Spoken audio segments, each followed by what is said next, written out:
la vida de un ídolo. A ver. ¿Quién es él? Estamos hablando ni más ni menos que de Luis Miguel, un ídolo en todo el mundo que tiene una vida muy complicada. Muchos la conocieron a través de la serie en Netflix, un puertorriqueño que se convierte en el sol de México, una vida de éxito, pero también de soledad y de desgracias, Luis. Claro, el lado oscuro del sol es lo que vamos a retratar hoy con amigos personales, con periodistas desde México, para tratar de entender qué es lo que llevó a este gran talento, porque hay que decirlo, el indudable talento de la máxima figura de la canción romántica de Latinoamérica, a vivir en soledad, a no ver a sus hijos, a tener relaciones hostiles, a que ningún romance, siendo la bandera del romanticismo, le haya durado mucho más que 3 años. Ahí estamos viendo algunas imágenes también, lo que hablábamos hace un ratito, un niño que empezó de muy chiquito, la explotación por parte de su padre, Luisito Rey, que hemos visto y que ya conocemos. Vamos a estar hablando de él, mira, ahí lo tenés. Esa imagen justamente, Tati, tiene que ver con Canal 9, estamos hablando de finales de la década del 80, donde ya separándose en esa instancia, últimos años con su padre como manager, venía al país, presentaba una película donde es sabido que para filmar esa película y hacer sus presentaciones, el padre directamente le hacía inyectar narcóticos, o sea, sustancias psicoactivas para que pueda soportar jornadas de hasta 20 horas. Vamos a ir de a poco, pero también voy a contar una anécdota que escuché personalmente de un gran productor de esta casa, allá cuando estaba en Heli 3378, y que pudo ver en persona lo que hasta ese momento era una leyenda. Un baño, un momento donde Luis Miguel se sentía verdaderamente muy cansado y un momento de intimidad que fue interrumpido por este productor. En un ratito te lo cuento. Muchísimo dinero, drogas, mujeres y la desaparición de su madre, por supuesto, Marcela Basterri, el gran dolor en la vida de Luis Miguel. Gran dolor y la gran espera. ¿Por qué Mar del Plata es tan importante en la vida de esta familia, siendo que uno relaciona a Luis Miguel con el Rey Sol, con México? ¿Por qué Buenos Aires fue una ciudad fundamental? ¿Cuándo fue la última vez que Luis Miguel vio a su madre? ¿Y qué le dijeron 2 reportes de Interpol que él mismo pagó para intentar localizarla?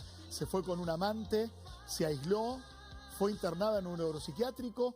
¿O fue víctima de un femicidio? Esto va a ser contado en la segunda temporada que comienza a rodarse en enero 2021 de Luis Miguel, la vida real. Y una propuesta, Tati. ¿Qué propuesta? A ver. Tiene que ver con justamente la plataforma Netflix, que le propuso, además de la cesión de derechos que ya está negociada, millonaria, y te voy a decir por qué es millonaria, por qué necesita esa plata Luis Miguel. Además de eso, le propusieron que él cierre la ficción, la serie, poniendo su cara y su palabra y diciendo justamente que el final de la historia y esa historia es su historia. Eso sería una bomba, que aparezca ahí, que convalide, que un poquito apareció, ya estuvo en un cameo en el primer capítulo de la serie, pero que aparezca al final contando, porque finalmente esa es la serie que le está mostrando al mundo lo que pasó con su madre. Y para hablar de toda la historia de Luis Miguel, está en línea el que más sabe, Osiris Carvajal, periodista. Muchísimas gracias, Osiris, por recibirnos. Muchas gracias, señores, aquí para servirles, y toda la información la tenemos ya de primera mano sobre Luis Miguel. Bueno, hay tanto para hablar de la vida de Luis Miguel, que ¿por dónde empezar? Empecemos por su infancia, ¿no? Cómo un niño tan pequeño es explotado por su papá y empieza a tomar esta trascendencia en el mundo. Correcto, un niño con un enorme talento, Tatiana, con una voz impresionante que alcanzaba tonos impresionantes, y que de ahí surge la idea de Luis Rey de jalarlo y empezarlo a educar vocalmente y a introducir dentro del medio del espectáculo. Hay que recordar que Luisito Rey tenía él también ya una carrera como cantante que no era fructífera, era una carrera de intentos, quizá de logros, de apariciones, y fue hasta que lo fue involucrando y dentro del medio, y Luis Miguel lo ve y le nace ese amor por el canto, y es cuando él empieza también a desarrollarse vocalmente, y cuando descubre Luis Rey que realmente tiene un potencial impresionante, y es cuando lo pone a cantar también en público, y cuando lo empieza a acercar por medio de aquí en México, de un actor famoso llamado Andrés García, quien les brinda toda esta ayuda para impulsarlo artísticamente. Él fue quien lo lleva a los programas al norte de la República, y ahí empieza a despegar la voz de Luis Miguel y empiezan a interesarse más en su carrera y en ver ese brillo, esa naturalidad, espontaneidad de cantar de Luis Miguel. Y es así como lo involucra, pero es ahí también el nacimiento de una infancia triste, como ustedes bien lo dicen, de una infancia no normal para mucha gente pudo haber sido, donde sí hubo fama, hubo éxitos, pero también hubo aislamiento, hubo poca sensibilidad para un niño de esa edad, ¿no? Osiris, buenas tardes, y te pregunto por primero el primer capítulo en la historia de Luis Miguel, que es ¿dónde nació? Porque la leyenda habla de Puerto Rico, de México, de un origen en realidad falsificado por el padre para dar inicio al mito del Rey Sol o del Sol de México. Sí, claro.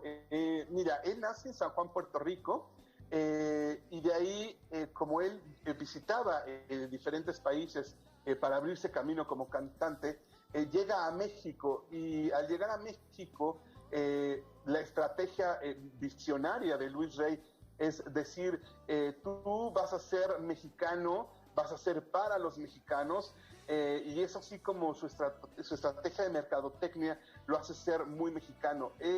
Luis Miguel se nacionaliza ya con el sexenio de Carlos Salinas de Gortari, si no mal recuerdo. Eso también como una estrategia tanto comercial como también de pago de impuestos, ¿no? Para hacerlo ya mucho más local. Él hizo su carrera en México. México ha sido como un trampolín para muchos, para poder trascender, para poder llegar a la fama. Y es así como él se hace el Sol de México, cantando con temas con mariachis.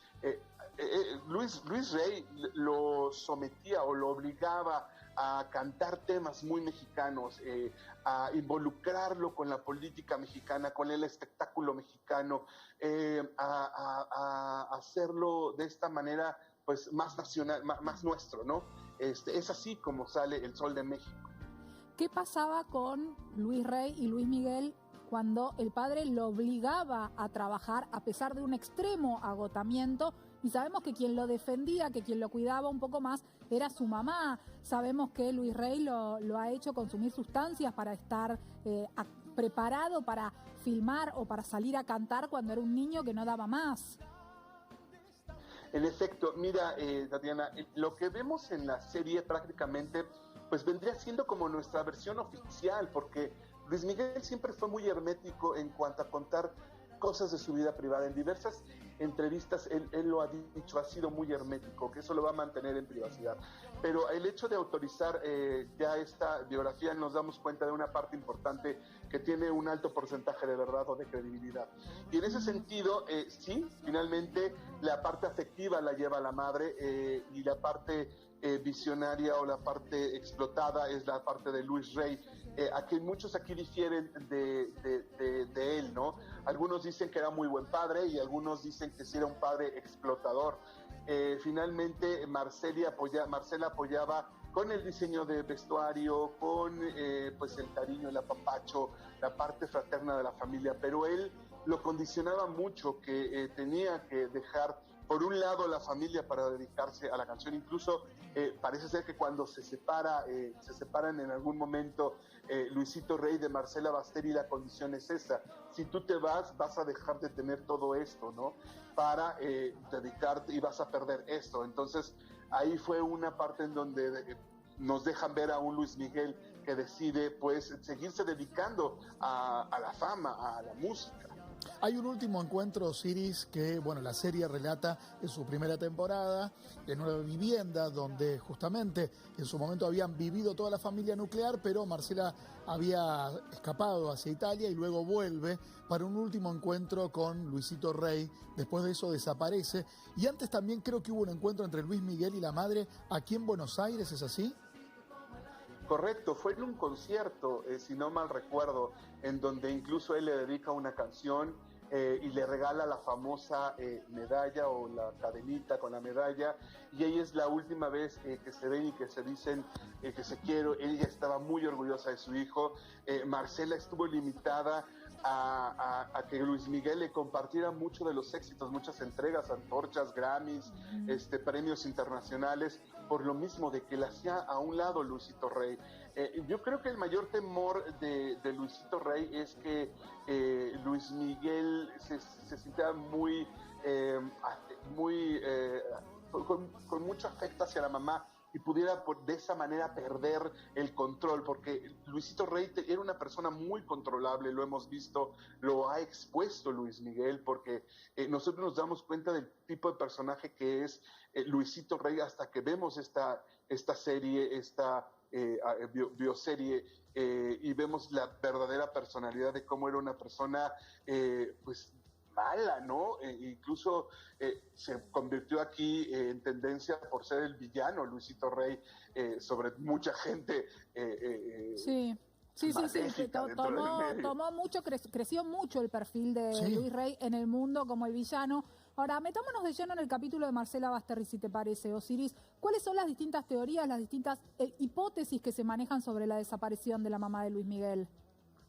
Hay muchas, entre ellas es...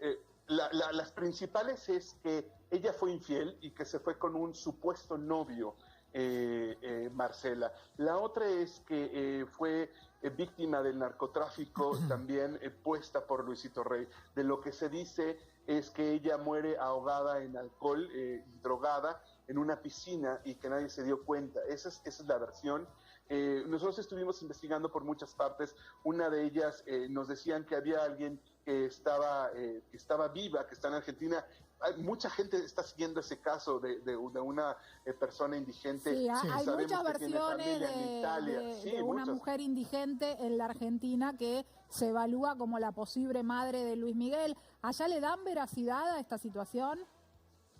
No hasta que pudimos entrevistar a un colega español que nos dijo que esta persona tenía familia, que esta persona pertenecía a una familia conocida de algún pueblo de España, que en este momento no lo tengo bien confirmado, pero nosotros hasta ahí paramos. Hay otros que sí siguen insistiendo en que ella es la verdadera madre de Luis Miguel. Ahora, ¿Luis Miguel piensa que su mamá está viva o la da por muerta?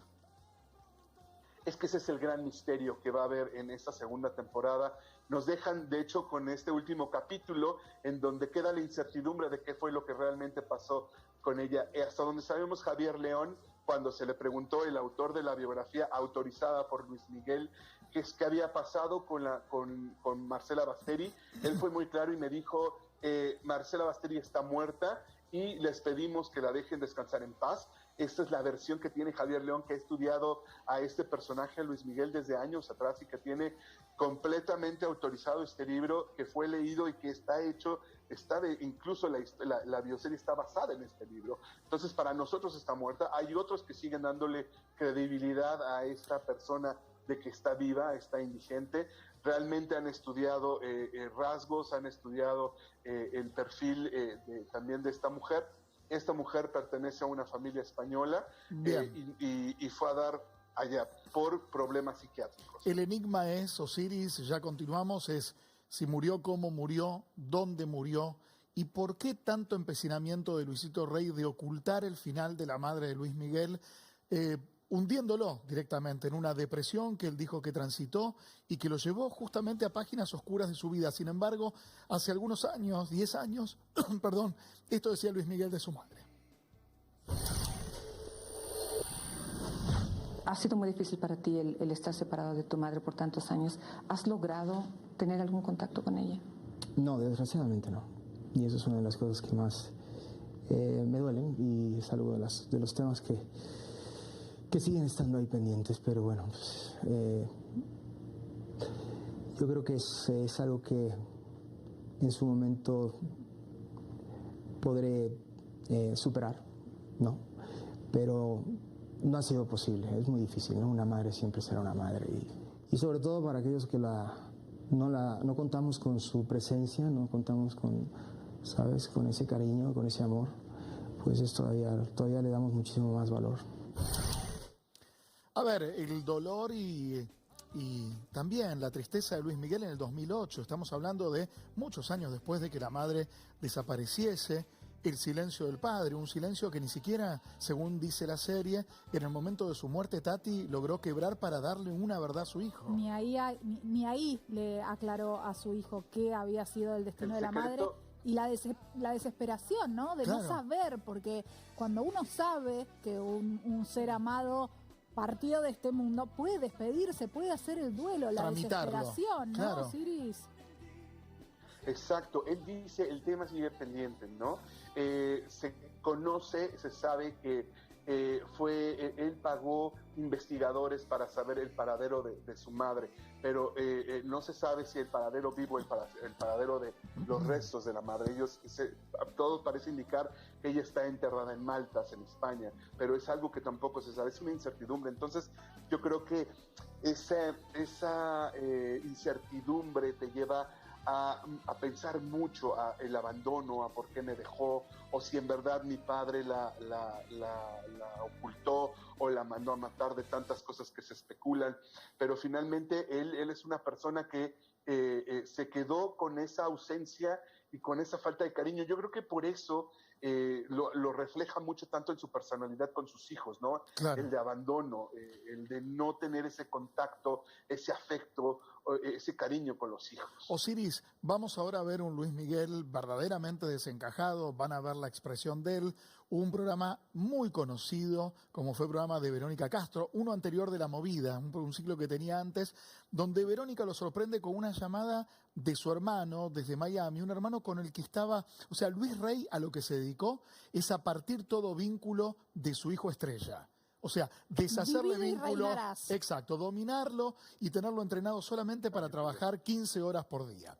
Lo sorprende, pero un dato que se suma a esta imagen que vas a ver es que días antes se había enterado justamente de la supuesta causa de la desaparición de su madre. Miren el rostro de El Sol de México. ¿Quién nos habla? Alejandro Gallego. No me digas. Su hermano precioso. ¿Qué tal? Muy buenas noches. ¿Cómo estás, Ale? Hermano de mi vida, Pues te adoro, muy bien. te amo. Yo quiero que sepas una cosa, Vero. Sí. Yo en este momento es cuando más unido estoy con mi familia. Porque mis padres están en Europa. Yo estoy saludando a mi hermano en Miami. Yo creo que es de las pocas veces últimamente que puedo estar en unión con mi familia. Y ahora lo puedo estar a través de la televisión, porque personalmente, ya te digo, mi padre está en España, mi madre está en Italia, mi hermano está en Miami, otros tíos viven en otra parte del mundo, y qué bonito es poder tener la oportunidad de mandarles un beso muy cariñoso, decirles que los quiero mucho y que qué bonito es saber que los tengo a pesar de que no los tengo muy cerca de mí como yo desearía. Bueno, hasta ese momento Luis Miguel creía que su madre estaba en Italia, a los dichos del padre, o por lo menos lo que fingió al aire, en un programa que lo incomodó porque primero no tenía en ese momento un buen vínculo con su hermano, hoy sí es uno de sus hombres de confianza, y por otro lado tenía que dibujar felicidad en un momento de terrible dolor. Correcto. Eso es muy complicado. Sí, hay un vínculo muy especial con Alejandro Basteri, a diferencia de con el hermano menor, con Sergio. Sergio, que es el menor, era el pequeñito, de quien también se dudaba que fuera hijo de Luisito Rey, que ahí empezó a meter este odio también a los hijos, ¿no? Para poderlos separar, y que curiosamente, fíjense que aquí aparece otro personaje llamado el Doc, que es quien cuida a Sergio Gallego Basteri, y quien estuvo mucho tiempo aislado y separado de estos dos hermanos, que hay una relación pues muy muy cercana, hay mucha complicidad entre Alejandro y Luis Miguel, mientras que Sergio vive en Guadalajara, muy alejado de todo el escándalo del medio. Algunos compañeros han intentado entrevistarlo y él ha pedido ser muy respetado en ese sentido, evita a toda costa dar entrevistas, lo mismo que el Doc. El Doc fue quien sacó adelante a este chico, a Sergio. Se dice que Luis Miguel en algunos momentos sí lo apoyó económicamente, pero también se dice que quien se hizo cargo realmente fue el Doc. Aquí vemos como el contraste de hermanos entre Sergio y entre el mismo Alejandro. Y Alejandro tiene un pequeño, un hijo, quien también constantemente lo lleva a algunos conciertos, por ejemplo aquí en los últimos que hizo en el Auditorio Nacional, y me impresionaba ver la imagen de cómo Alejandro le daba a su sobrino, Luis Miguel lo cargaba y lo abrazaba en el escenario delante de todo el público con muchísimo cariño, cosa que no hemos visto a lo largo de estos tiempos con sus hijos, ni con Michelle. En este sentido, me gustaría preguntarte, porque un hombre, recién decía nuestro Garaf, del éxito condenado a la soledad, porque mal vínculo con sus hermanos, no pudo construir un vínculo afectivo en su familia núcleo, en su familia inicial, por un crecimiento en el que fue claramente explotado, un chico muy talentoso, pero que empezó a trabajar de muy chico, y a la vez no pudo tampoco como papá ser un papá presente, un papá amoroso con ninguno de sus 3 hijos. ¿A quién quiere Luis Miguel? A él. Es una persona ególatra que solamente se quiere a él. Una relación estable no las hemos visto. Todas las relaciones que ha tenido con diversas figuras del espectáculo y otras que no son figuras, ha sido muy meticuloso, muy condicional al estar con él. Les prohíbe hablar de él, les prohíbe decir ciertas cosas, es muy reservado, las esconde. Muy pocas veces podemos verlo en público, hasta últimos años, que es cuando lo hemos visto en algunos sí, fue cambiando, Osiris, fue cambiando porque hasta en los últimos días estuvo en una promoción de estas empresas de envío de comida, no voy a decir la marca obviamente, y también el hecho de ceder los derechos de su más cuidada intimidad tienen que ver, según me informan, con un juicio millonario que ya vamos a hablar en un minuto contigo, que le hizo Alejandro Fernández por no acompañarlo a una gira, por haberse quedado él con un adelanto de la compañía que los iba a producir y luego plantarlo. Pero antes vamos a recorrer el archivo de Canal 9, otra de las imágenes donde se lo ve a Luis Miguel muy chiquito, aquí en Feliz Domingo. A ver. Decídete, no lo dudes más, decídete, que no puedo resistir sin tenerte, maldita es mi suerte. Simplemente amor, decídete y volemos hacia mundos lejanos, los dos de la mano. Decídete.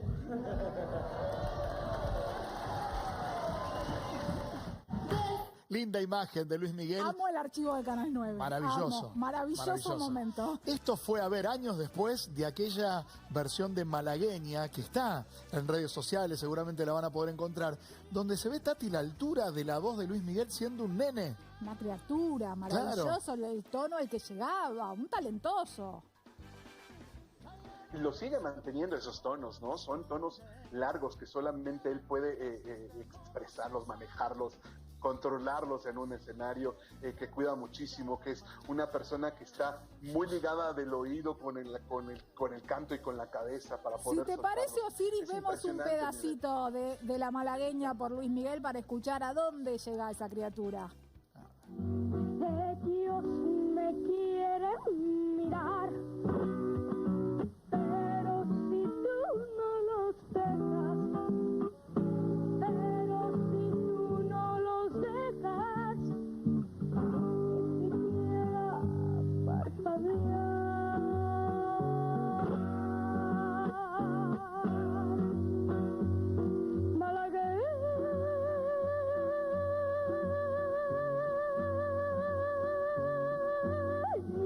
Salerosa, besar tu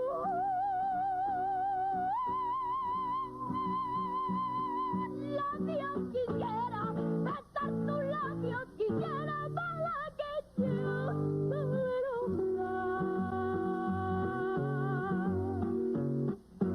y decir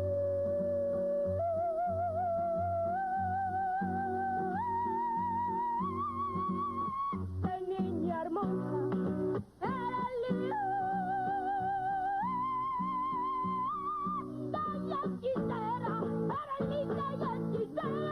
Bueno, ahí estamos escuchando la altura de por qué el Sol de México es el Sol de México.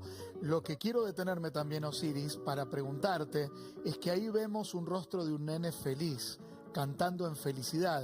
Y uno cuando toma un video de 7, 8 años después, hay un cambio de gesto del propio Luis Miguel, donde ya es un técnico, ya es un profesional, pero no brilla en su felicidad de cantar.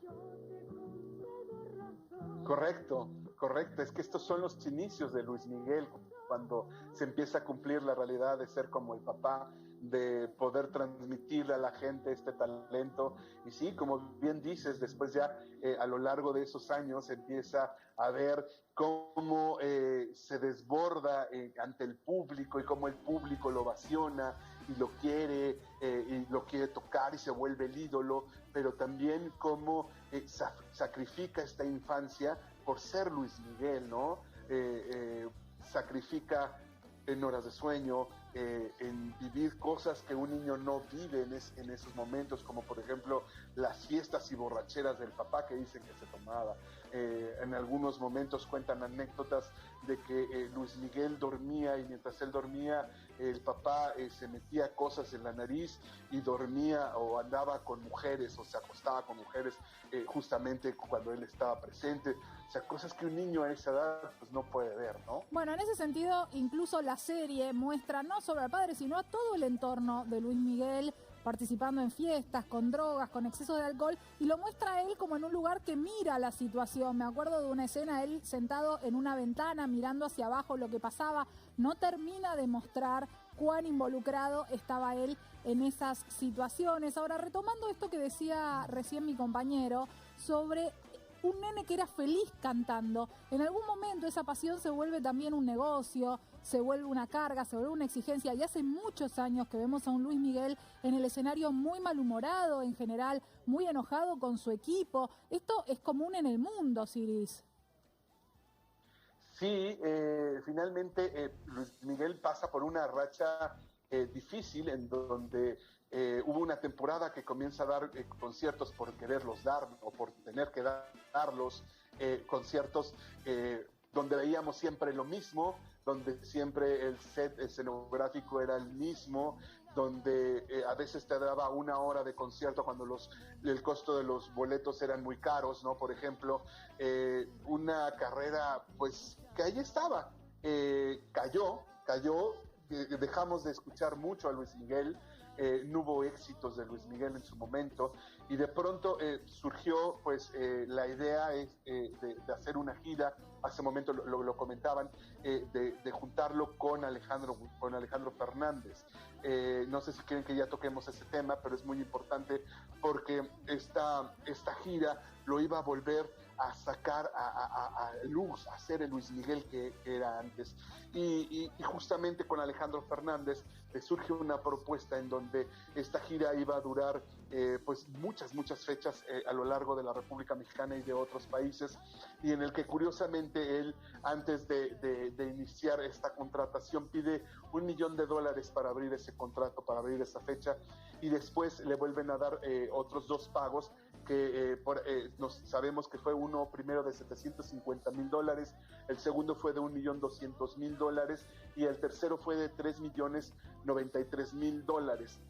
Todos estos fueron avalados por comprobantes de las transferencias a las cuentas de Luis Miguel. Curiosamente, de la noche a la mañana desapareció. ¿Perdón? No, que de la noche a la mañana desapareció. Claro. Sí, ya no se sabe nada, no se concreta la gira. Luis Miguel no responde a un Alejandro Fernández que es un ícono también de aquí de la música mexicana, y muy enojado, nunca dio por hecho esta gira él hasta no concretarla, ¿verdad? Porque yo creo que él ya sabía que Luis Miguel tenía esta inseguridad de hacerla, y es justamente cuando empieza la demanda en contra de Luis Miguel, cuando se acerca un grupo de amigos empresarios de mucho dinero, de mucho poder adquisitivo a Luis Miguel para asesorarlo, para decirle, oye, tu carrera está en declive, no has pegado, no has dado éxito. Y ahí éxitos, empieza a cambiar el perfil, sobre todo con la serie que le da realmente un oxígeno y una nueva popularidad en el mundo. Que bueno, esperaremos a la segunda temporada. Osiris, muchísimas gracias siempre por charlar con nosotros y contarnos estos secretos. Un gusto y saludos desde aquí, desde México. Muchas gracias a ustedes. Osiris Carvajal, nuestro colega de Sabe muchísimo y siempre es un placer escucharlo. Un grosso. Bueno, vamos a seguir.